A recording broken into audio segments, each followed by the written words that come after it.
Everyone, welcome back to my channel GS Arena. तो चलिए start करते हैं 28 जुलाई के मोस्ट इम्पॉर्टेंट करंट अफेयर्स। आज का पहला क्वेश्चन है, हाल ही में जारी ग्लोबल मैन्युफैक्चरिंग रिस्क इंडेक्स 2020 में भारत का कौन सा स्थान है? तो इसका सही आंसर है तीसरा। टॉप पे चाइना है, सेकंड पे अमेरिका है।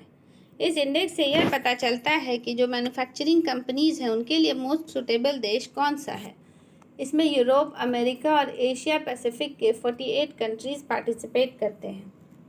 अगला क्वेश्चन, हाल ही में किस राज्य सरकार ने समाधान से विकास नामक वन टाइम सेटलमेंट योजना शुरू की है? तो इसका सही आंसर है हरियाणा। इस योजना के तहत आम आदमी का अगर किसी भी तरह का कुछ भी ड्यू सरकार पर है, जैसे टैक्स, लोन इत्यादि, तो बिना किसी लीगल एक्शन के पहले ही सेटलमेंट कर लिया जाएगा। भारत ने विदेश में इमरजेंसी ऑयल रिजर्व बनाने के लिए किस देश के साथ MOU साइन किया है? तो इसका सही आंसर है अमेरिका। ऐसा पहली बार हुआ है जब भारत ने विदेश में ऑयल रिजर्व बनाने की प्लानिंग की है। इसका मतलब है कि इंडिया अमेरिका में ऑयल स्टोर करने के लिए जगह लीज पर ले रहा है। इसकी जानकारी भारतीय पेट्रोलियम मंत्री धर्मेंद्र प्रधान ने दी। अगला क्वेश्चन, टाटा ग्रुप के चेयरमैन एन चंद्रशेखरन और लॉकहीड मार्टिन के CEO जिम टाइकलेट को USIBC ने कौन सा अवार्ड दिया है? तो इसका सही आंसर है 2020 global leadership award. USIBC America की एक बिजनेस एडवाइजरी ग्रुप है। इसका फुल फॉर्म है the US India business council. अगला क्वेश्चन, अमेरिका के बाद किस देश ने चीन की टेलीकॉम कंपनी हुआवे को बैन कर दिया है? तो इसका सही आंसर है यूनाइटेड किंगडम।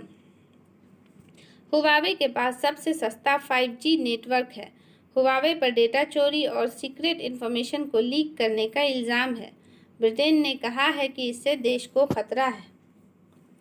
अगला क्वेश्चन, अर्जुन अवार्ड खिलाड़ी रमेश टीकाराम का निधन हो गया। वह किस खेल से संबंधित थे? तो इसका सही आंसर है पैरा बैडमिंटन। अगला क्वेश्चन, किन दो देशों के बीच आज़ाद पट्टन जल विद्युत परियोजनाओं के लिए एक समझौते पर हस्ताक्षर किए गए हैं? तो इसका सही आंसर है पाकिस्तान, चीन। अगला क्वेश्चन, कौन सा राज्य वेस्ट टू ईस्ट नामक पहल के तहत कचरे से बिजली का उत्पादन करेगा?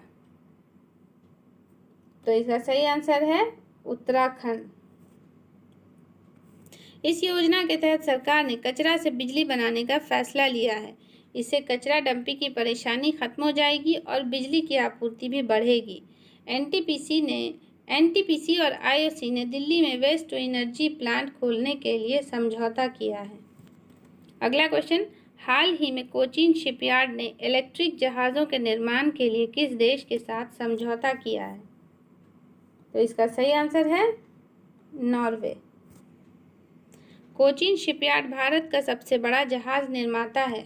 माल ढुलाई के लिए उत्सर्जन मुक्त जहाज़ का निर्माण करने के लिए ये समझौता किया गया है। लास्ट क्वेश्चन, भारत और भूटान ने दोनों देशों के बीच संपर्क को सुगम बनाने के लिए एक नया व्यापार मार्ग यानी कि ट्रेड रूट खोला है। यह किन दो स्थानों को जोड़ता है?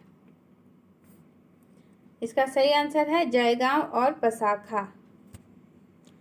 जयगांव पश्चिम बंगाल में है और पसाखा भूटान में है। तो ये थे आज के टॉप करंट अफेयर्स। मिलती हूँ नेक्स्ट वीडियो में। Thank you, thanks for watching.